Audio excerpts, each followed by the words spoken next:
Hello everyone, hope you're all doing good. Myself Tanuja and we are discussing biology. So we were discussing the third chapter of biology of plus 2 biology, which was reproductive health. We've already discussed a few topics in that. We've discussed about birth control, we have discussed about contraceptives, we have discussed about medical termination of pregnancy, and the next topic that we have to discuss is sexually transmitted diseases. That's the next topic that we have to discuss. So what do you mean by sexually transmitted diseases, or what do you mean by sexually transmitted infections? As the name suggests, sexually transmitted infections are those diseases or those infections which are transmitted via intercourse. Okay, so if a disease is transmitted mainly via intercourse, it's known as sexually transmitted diseases. Let's look at it in detail. As I already said, it's transmitted through sexual contact, or in other words, sexual intercourse. Okay, it's also known as venereal diseases. So most of the time you can also see this term in your question paper, and sometimes students get confused. I mean, they know what STI is, they know what sexually transmitted infections are, they know what sexually transmitted diseases are, they know all these terms, but unfortunately they don't know the term venereal diseases, and because of that they are unable to answer the question. So you should also be clear that it has another name, which is venereal diseases. In short form, we'll also write it as VD. Okay, so you should know what VD is or what venereal diseases is. It's not Varun Dhawan, it's venereal diseases. Okay, and in other words, it's also called reproductive tract diseases, which is kind of easy because, of course, if it's sexually transmitted, it will be also it could also be called reproductive tract diseases, which is fine, which is acceptable, right? So venereal diseases is the only term that's a bit difficult to remember. So make sure you note it down. Okay, so if you go for some examples of venereal diseases, you have a lot of examples, and some of them are gonorrhea, syphilis, genital herpes, chlamydiasis, genital warts, trichomoniasis, hepatitis B, and AIDS. It's a lot of names, isn't it? Don't worry, I'll teach you how to. I'll make it easy for you. So AIDS is a venereal disease that we all know about, right? AIDS is a very familiar venereal disease, so that's not a tough thing to learn. Hepatitis B is, I think it's more common because hepatitis B, we've heard it from 10th standard and all, right? So hepatitis B is also easy. We've also heard about gonorrhea and syphilis. So we've heard about these four VDs or venereal diseases: AIDS, hepatitis B, gonorrhea, and syphilis, right? The new terms are chlamydiasis, genital warts, trichomoniasis, and genital herpes. So technically, in order to learn these four names, the first thing that you have to do is you have to write the word genital. Of course, because it's a sexually transmitted disease, it's okay to write the word genital. And after writing genital, you have to add two terms. The first one is warts. So you know what warts are, right? So genital warts, and then comes genital herpes. So you have to write genital and then add two terms, which is warts and herpes. So here you only have to learn the new word is warts and herpes, right? Genital is common to both these. Okay, so that's easy. And then comes the chlamydiasis and trichomoniasis. In this, basically, IASIS is same. Okay, IASIS is common for both these terms, and you just have to add chlamydia. Sorry, I got it wrong. Chlamydiasis is the first term. You don't have the hyphen there actually. It's a single word. So chlamydiasis, and also you also have trichomoniasis, right? So trichomoniasis. So you just have to add chlamyd and trichomon together with iasis. So that's how you learn the names of the examples, right? So out of all these examples, or out of all these diseases, AIDS is the most dangerous, of course, and AIDS is spread by the virus known as HIV, which is human immunovirus. So you also know that already. Let's look more into it. Let's look how an HIV is spread. So the main way or main medium of transmission is, of course, intercourse. That's like that's quite obvious. But other than intercourse, other than sexual intercourse, what are the other ways through which STIs or STDs spread? That's our next topic. So other ways of spreading include sharing of injection needles. As you can see here, if you share an injection needle with the person who's affected with STD, there are chances that STD can be transmitted. So the first one is sharing of injection needles. So please don't do that. Please don't use an injection needle which someone else have used. If you go to laboratories or hospitals, make sure that they're taking new packet of injection needle for you and they're not using it, they are not reusing it. Actually, people don't reuse injection needles at all. Even in laboratories and hospitals, they'll be careful they will be careful not to use it again. Okay, but you should also make sure that you're using a new injection needle whenever you use it. Okay, and then also it could also spread to surgical instruments, because surgical instruments should also be taken anew. It should be new. It cannot be reused. Most of the surgical instruments can't be reused. Scalpels and all that kind of stuff should be taken anew. Okay, and this is something that you can't actually look through, but don't worry, hospital people, doctors, right, they'll make sure that they'll take new surgical instruments. And via transfusion of blood, I mean, if you transfuse the blood of someone who's infected, there are chances that you get STI, you would get STI. And then the other way of spreading is from an infected mother to fetus. So if a mother is infected, there are high chances that the fetus, that the new child would also be infected, right? So these are the four other ways of spreading. The major way is via intercourse, sexual intercourse. Okay, I hope that's clear. And then if you look at STIs which are curable and non-curable. So STIs, we have a myth that STIs are in general not curable, right? We've heard that AIDS is not curable, so we just assume that all STIs are not curable. It's not so, okay? There are some STIs which are curable. If I go for non-curable STIs, as you already know, you have the HIV AIDS, right? You have the AIDS, which you already know about AIDS. AIDS is not curable. And then you have the genital herpes and the hepatitis B. So these three are the non-curable venereal diseases or non-curable STIs. So if you have to learn this, you can learn the code HAG. Okay, HAG, just learn HAG. H stands for hepatitis B, A stands for AIDS, and G stands for genital herpes. So there is no W over here, there is only H, right? So don't write genital warts. Genital warts is not there. Genital warts is curable, but genital herpes is not curable. So remember, there is an H here, so write genital herpes. So HAG is the code for non-curable diseases. Okay, and if you look at the curable diseases, everything else other than HAG, other than hepatitis B, AIDS and genital herpes is curable. Okay, if diagnosed and treated early. Okay, you should also note that point. Even like only if it's detected and treated early, it will be curable. Otherwise, it's not curable. Okay, so I hope you understand that point. So this is a table where you have curable and non-curable venereal diseases. The next topic is the symptoms of venereal diseases or symptoms of STIs. You should remember or you should note the point that usually STIs don't have much symptoms. I mean, it's not that easy. I mean, it's not that easy to diagnose, like you diagnose a cold or like you diagnose a typhoid disease. It's not that easy to diagnose or identify a venereal disease unless you note the symptoms. Okay, so you have to be very careful about the symptoms. So there are a few symptoms that you can note. The first one is itching, fluid discharge, slight pain, swelling, and all this in the genital region. Okay, mainly in the genital region. If you have this in any other part of your body, it's not a symptom of venereal diseases. It's only a symptom of venereal diseases if it's found in the genital region of both male and female. Okay, so if you have itching, fluid discharge, any kind of fluid discharge or slight pain or swelling, and if you think it's not going the right way, it's very necessary that you consult at the earliest. Okay, and it's not something, I mean, sexually transmitted disease is not something that you should be ashamed of. I mean, what is there to be ashamed of for sexual transmitted diseases? People are usually ashamed to consult even if they have a doubt. Even if they have a doubt that okay, I may be affected with an STI, people tend to ignore it. People don't consult it because they think it's some kind of embarrassment, but actually it's not. It's just a disease like any other diseases, right? So you have to go consult, and if you diagnose it at the early stage, if it is curable once, you can easily cure it with medicines, right? So you should actually diagnose and consult a proper physician or a doctor, right? And as I already said, it can also be asymptomatic in many cases. Not everyone will have symptoms, so it's not that easy to find whether you have a STI, but you should be very careful about these few symptoms. Okay, now moving on, we have already learned about symptoms, but what will happen if we don't actually treat it? What will happen if we notice these symptoms and we ignore this without consulting a doctor because we are ashamed? What will happen if?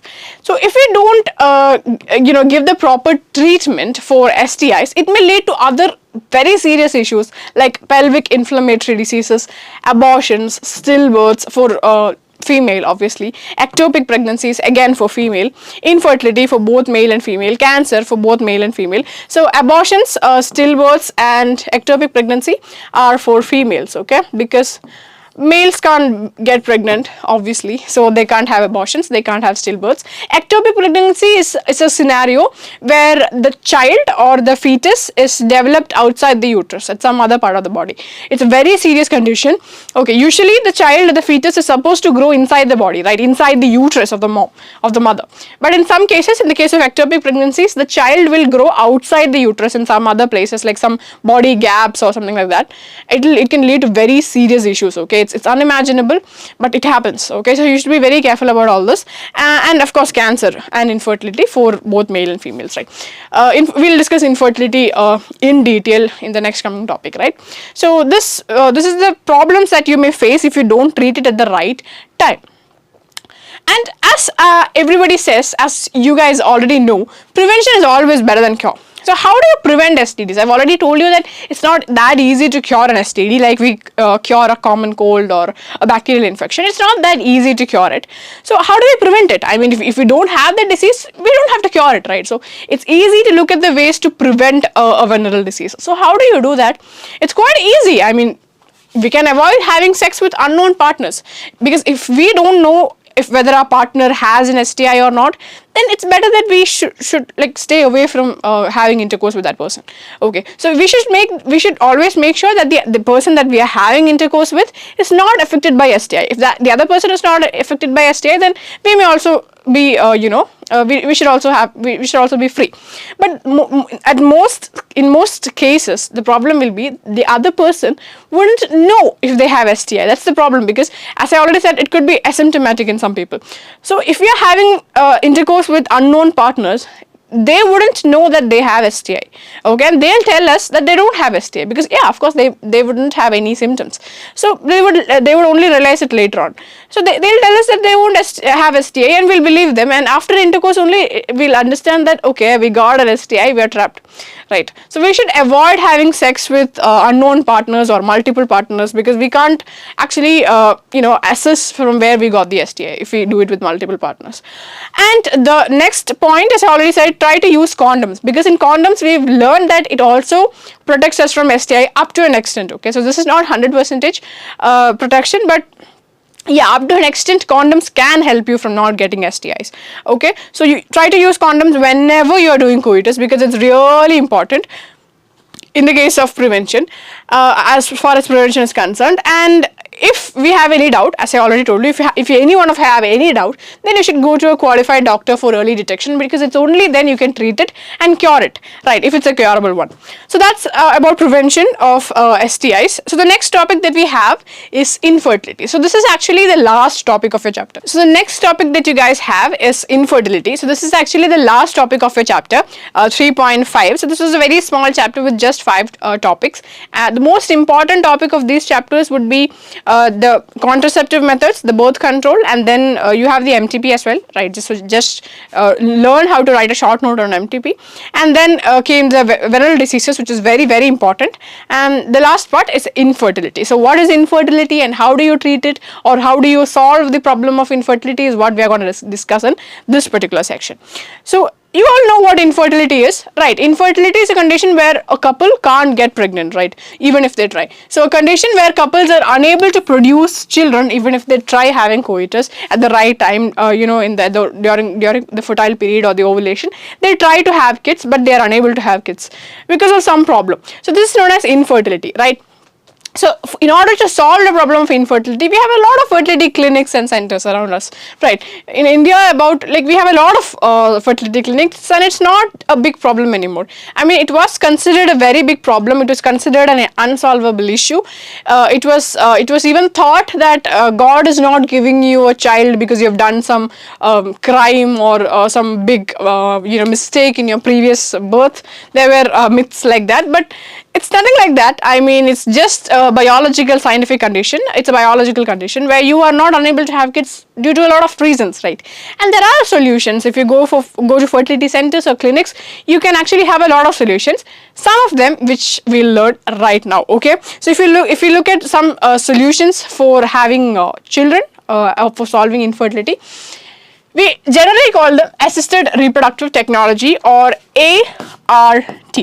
So assisted reproductive technologies are those, it includes all those technologies or all those methodologies that we, use, okay, that we use to solve the problem of infertility. As the name suggests, assisted reproductive technology. So you are assisting reproduction there, right? So ART is assisted reproductive technologies, and it's an umbrella term for multiple different methods, right? So the first method that we have to learn in ART is IVF, in vitro fertilization, which is followed by embryo transfer. So I'll tell you what IVF is. It's very important, and maybe you've already heard this. Maybe you've already heard about IVF from somewhere, and it's really important. It's important in the sense that it's widely used. Okay, it's widely used, and it actually is one of the most prominent and most used method to solve the problem of infertility. Okay, so what is IVF? What is in vitro fertilization? So in vitro fertilization can also be called test tube baby program. So now you may understand what that is. Test tube baby program. Maybe you've also seen figures like this somewhere, where you grow a baby in test tubes, right? Where you grow baby in your new fetus in a test tube. So what actually takes place over here is that you take the egg from the female, of course the ovum, the egg, the female gamete from the female body. It can be the mother or another donor, because if the mother is not able to produce egg on her own, we will take it from a donor, okay? Someone else, okay, someone else who's ready to give their egg. So we'll take it from some other woman. But if the mother is able to produce the egg, then we'll take it from the other, from the mother itself, okay. And if first we'll have to take the egg or the female gamete from the mother or a donor, and then we'll take the sperm from the male, or it can also be a donor. I mean, if the male parent is unable to produce sperms, or if the sperms of the male parent is having any issues, then we'll take the sperm from another male, which we call donor. And then we fuse this or fertilize this in a laboratory condition. So that's what actually happens in the case of IVF, okay. So egg from female, right, it can be donor or wife, and sperm from male, it can be husband or a donor, is taken and induced to form zygote under specific conditions in a laboratory. So we actually take a test tube like this, and we put the egg into this. So we put the egg into this, and we put sperm into this, okay. We put the sperm into this as well, right, the sperm into this as well. My sperms look a little big, right, in this figure. So if we put the egg into this, we put the sperm into this, and we give every conditions that we need, okay. We give every favorable condition that's necessary for fertilization, and in a laboratory, in a controlled environment, and fertilization will take place to give rise to zygote, right. So this is what happens in the case of IVF or in vitro fertilization, which is otherwise known as test tube baby program, okay. It is followed by embryo transfer. What do you mean by embryo transfer? So this zygote formed by IVF, of course, develops into an embryo, right? So the zygote obviously develops into an embryo, but before it developing into a mature embryo, what we do is we transfer this zygote either into the fallopian tube of the mother or into the uterus of the mother. Okay, so what do we do here?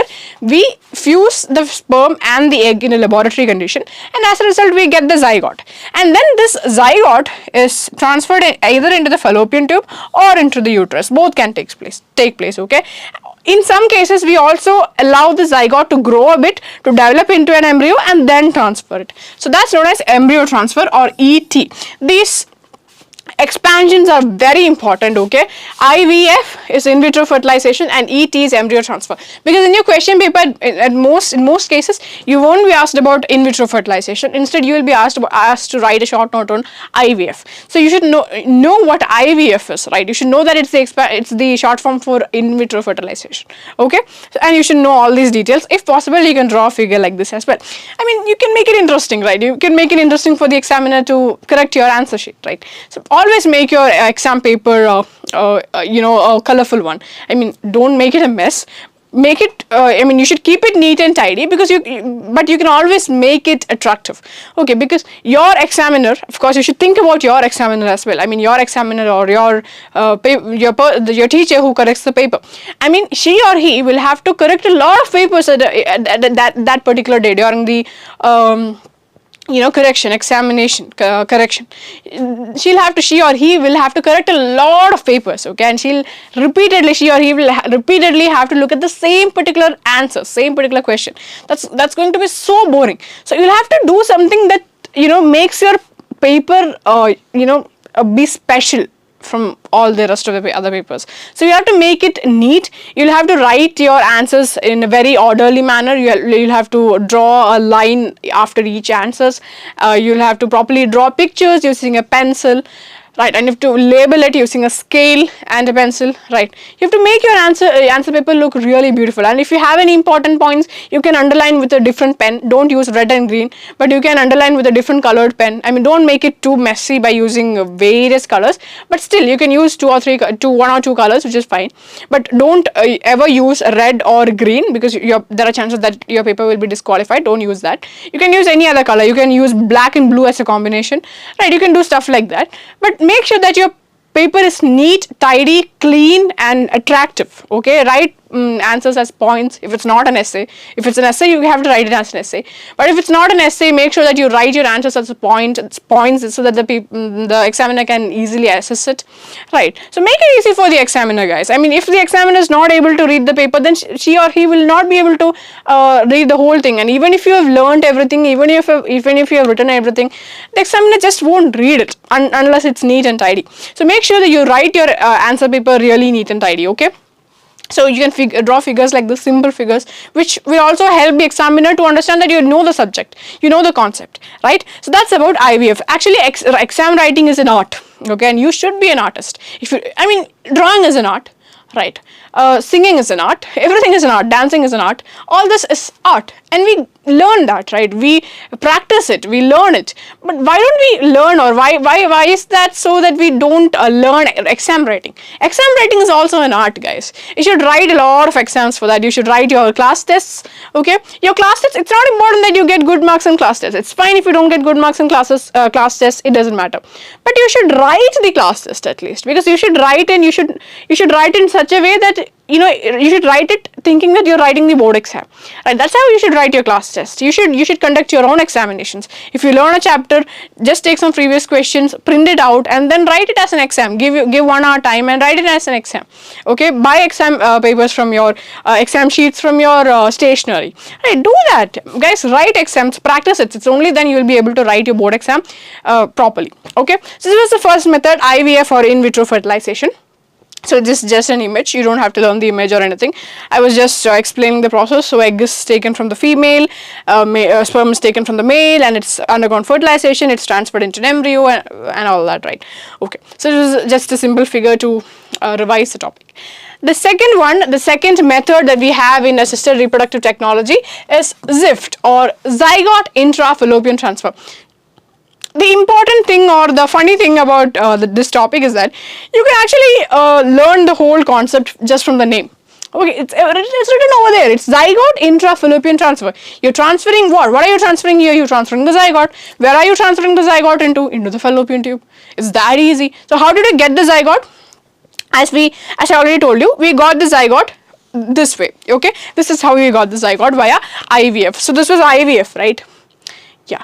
This was IVF. You should know what IVF is. You should keep that in mind. You should always keep that in mind, right? Because it's really important. So after IVF, or as a result of IVF, what we get is the zygote, right? So this zygote is transferred into the fallopian tube. I already told you it can either be transferred into the fallopian tube, or it can transfer it into the uterus. So if the zygote is transferred into the fallopian tube, it's called a zygote intrafallopian transfer, right? So zygote made via IVF is transferred to the fallopian tube. So in this stage, or in this particular method, we transfer the zygote when it is in the 8 blastomere stage. So you already know what blastomeres are. See, in this picture, you can see it was a single celled, right. This is the fusion happening. It was a single cell. The zygote was a single celled what do you call it? Okay, it was a single cell thing or a substance, or it was single celled, of course. And then it's divided into 2, it's divided into 4, it's divided into 8. So this is the 8 blastomere stage, right? So this is the 8 blastomere stage, if I'm not wrong.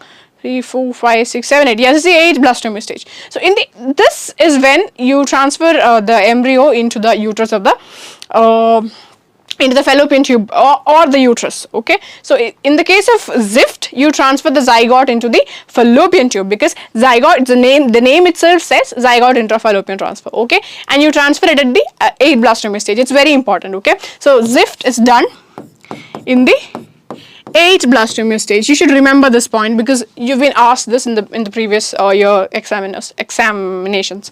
Okay, the third method is the intrauterine transfer. As the name suggests, the embryos are transferred into the uterus. Okay, here the zygote was transferred into the fallopian tube, and here the embryo is getting transferred. So the zygote develops a bit and forms the embryo, and embryo is transferred into the uterus. So here it will be transferred if the embryo or zygote reaches more than 8 blastomeres. So if further division takes place, and if it becomes a 16 blastomere or a 32 blastomere stage, what we perform is the intrauterine transfer. So I hope it's clear. Okay, so in the case of IUT, which is intrauterine transfer, don't confuse it with IUD, which was intrauterine devices, which was a contraceptive. Don't confuse between these two. Okay, this was IUD, and this one over here is IUT, and it is done when you have more than 8 blastomeres. Okay,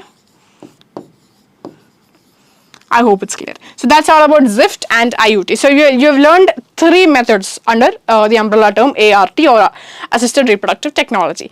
And the next one that you have to learn is in vivo fertilization. So you have already know about in vitro fertilization. So in usual cases, if you are asked about IVF, you'll have to write about in vitro fertilization, even if both the terms actually can be written as IVF. If you are asked about IVF, you will have to write about in vitro fertilization. Okay, because that is where IVF is considered as a short form. Okay, so what is in vivo fertilization? The only different term that you have here is vivo. Okay, you may have heard this term before. It's not the phone company, you guys. It's not the Vivo Oppo phone company. Nope, it's something else. So what is in vivo fertilization? So here, in the case of in vitro fertilization, it was completely a laboratory technique, right? The male and the female gamete was taken, and it was fertilized in the laboratory itself, in the test tube. But over here, the fusion actually takes place within the female body. So that's why it's called in vivo fertilization. So if you ever hear the word in vitro, it means that it's completely happening in the laboratory, it's completely happening in the test tube. But in the case of in vivo fertilization, the fusion actually takes place inside the body of the mother. So what is taking place outside? Actually, the female, if the female is not able to conceive, we transfer the gametes into another female. So that's where in vivo fertilization comes to play. Okay, so in this case, what actually happens is that there will be a female. Okay, there will be a female. And of course there will be a male. Okay, I'm not that good at drawing, guys, so please bear with me. So there will be a male and there will be a female. So this male will obviously produce the sperm, and she will produce the egg. Okay, and they'll undergo coitus. They'll have intercourse. They'll undergo coitus, and as a result of that, the sperm will be transferred into the female's body. Right. So now you have the egg and sperm inside her. Okay, so she is there, and you have the egg and sperm inside her uterus, and the egg and sperm meets and they fuse. But the problem with her is that she just has a condition where she can't conceive. She can't get pregnant. In the sense that she can't conceive the baby inside her uterus for 9 months. That's not possible. She's not able to do that. Maybe her uterus lining is not thick, or maybe her uterus is not ready for conceiving. There can be conditions, there can be different reasons. Okay, so just understand that she is not able to conceive. So even if the egg and sperm is fused, and even if the zygote is formed, she's not able to conceive this, or implantation won't take place, or something like that is not happening. So she's not able to conceive this and conceive the baby for 9 months. It's not possible for her.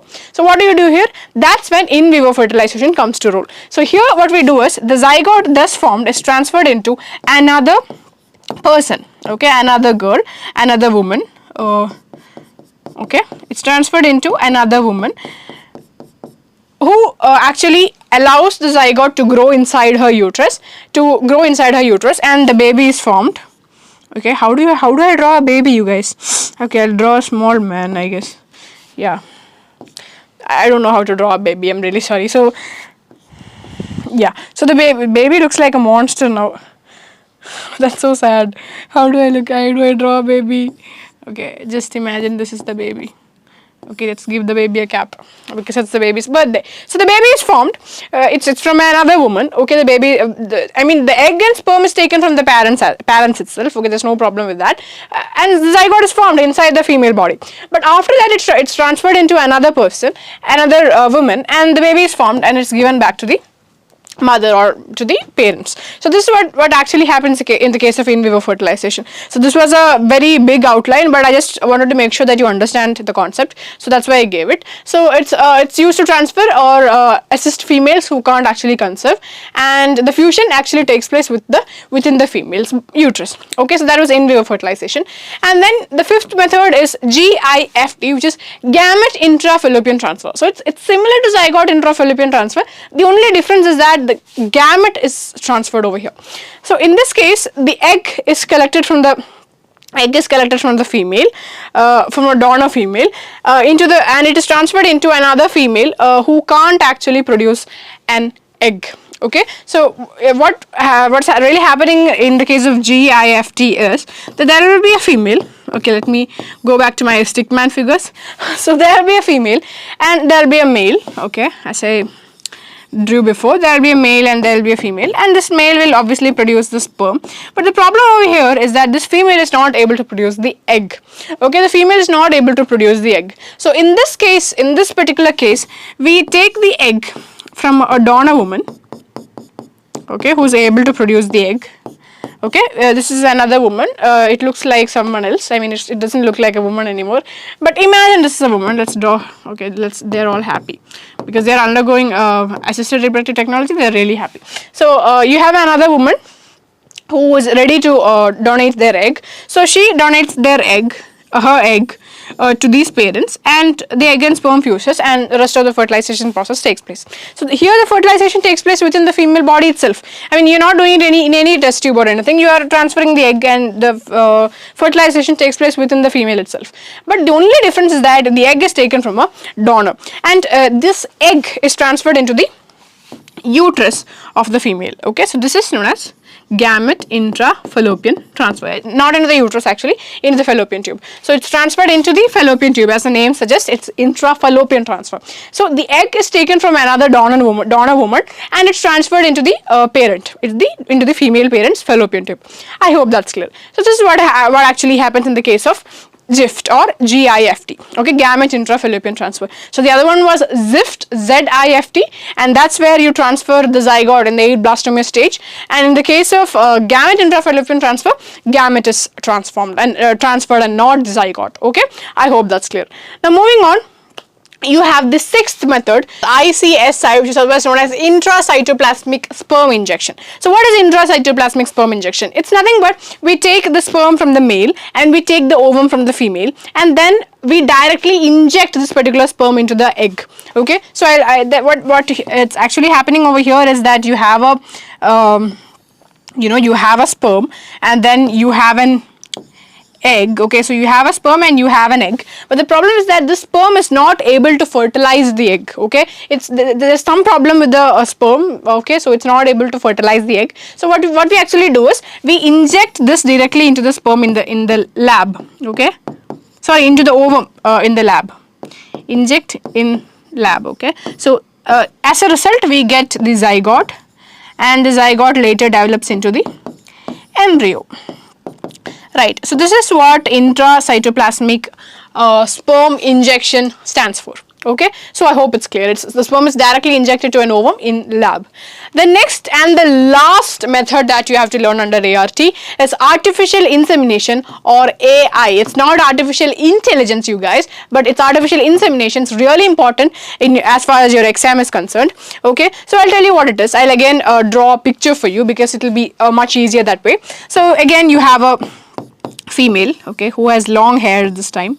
So it's so long, but that's fine. You have a female, okay, and she produces eggs, which is fine. This is the wife. And you have a male, let's call him the husband, okay. So you have a male, okay, so you have a male and he produces the sperm.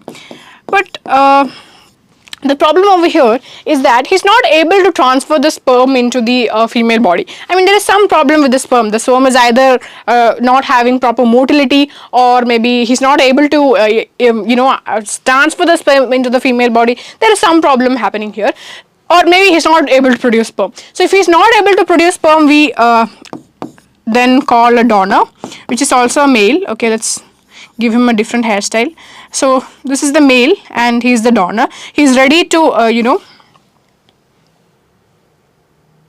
he's ready to give the sperm, donate the sperm. So we can either take it from a donor. So, and in this case what we actually do is we take the sperm either from the husband or from the donor, and this sperm is transferred into the female body. So that's what actually happens. And when I say female body, it can be either transferred into the vagina, okay, or into the uterus.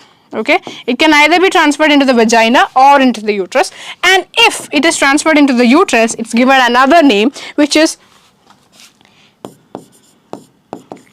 intrauterine insemination. Okay, so this is what actually takes place. So in this case, you have a female, you have a male, a wife and a husband, and maybe the husband is not able to produce the sperm, or maybe the sperm produced by the husband is not capable of fertilizing the egg. And in this case, we can either take it from another donor or from a sperm, or from a husband, and you directly inject the sperm into the female body. It can be into the vagina or into the uterus, and if it's into the uterus, you call it intrauterine insemination. Okay, so that's all about artificial insemination. It's really important, and it's done when the male partner is unable to inseminate or if the sperm count is low. Okay, there can be two cases. If the male part is not able to inseminate or transfer the sperm into the female body, that's what insemination means. Or if the sperm count is really low, if they only have some sperm available. Okay, so these are the two cases where artificial insemination is done. So this is all about assisted reproductive technologies. So these are the 7 methods that you have to learn under the umbrella term assisted reproductive technology. And this is all about your chapter. But before we end the chapter, I want to explain one more topic to you, which is adoption. You don't have to learn anything about adoption, but I just wanted to put it here because you have to know that adoption is one of the kindest and most beautiful thing that you can do in the world.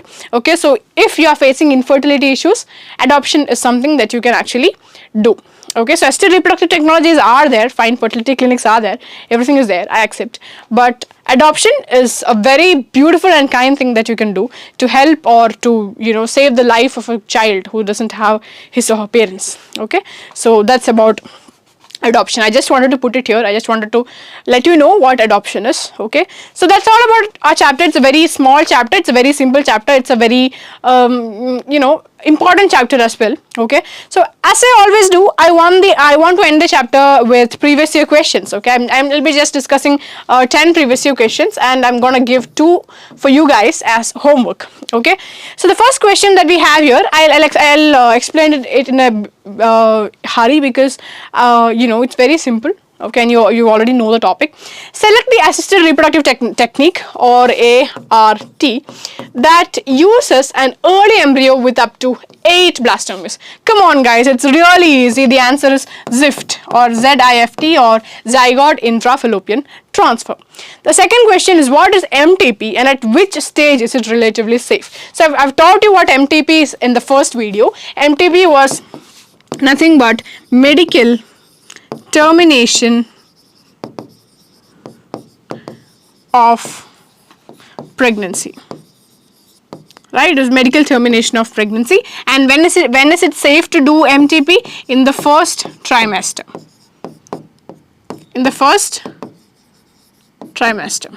Okay, I hope it's clear. And then the third question that you have is you've been asked to name an oral contraceptive for females which is developed by CDRI. So I'm going to give this to you as a homework. Okay, so this is a homework for you guys. This is the first homework I'm giving you. If you know the answer, write it down in the comment section. Don't forget. Okay, so your question is name an oral contraceptive for females developed by CDRI or Central Drug Research Institute. Okay. The next topic, the next question that you have here is name two surgical, it's surgical, okay, name two surgical methods advised for male and female partner. It's really simple, right, as a contraceptive. For male, it's vasectomy, and for females, what is it called, you guys? You guys tell me, it's called? You're right, it's called tubectomy, right. So that was a very simple question again. And then you have the fifth question. Name two examples for copper releasing IUDs. Another simple question. I even given you the trick. You write Cu 2 times and then you write T and you write 7. So these are two examples for copper releasing IUDs, right, intrauterine devices. The next question is what are STIs? You'll also be asked what are venereal diseases, what are STDs, what are reproductive tract diseases. All this can be asked. Okay, and give two examples. So STIs are diseases which are spread through sexual intercourse. And if you're asked for examples, you can write. You already have a lot of examples. You can write any two of them. You can write AIDS. You can write hepatitis B.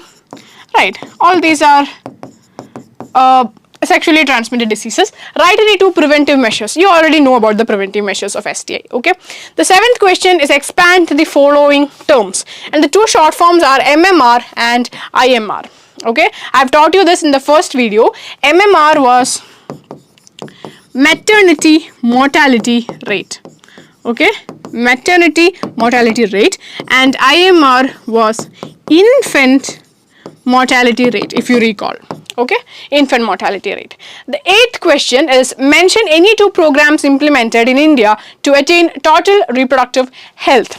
It's really easy. We have discussed in the first section reproductive health problems and strategies. There are two main programs. The first one being family planning, right, and the second one being RCH or reproductive child health care, okay, which is more of based on creating awareness. The ninth question that you have is to expand ICSI and GIFT. It's really easy. What is ICSI?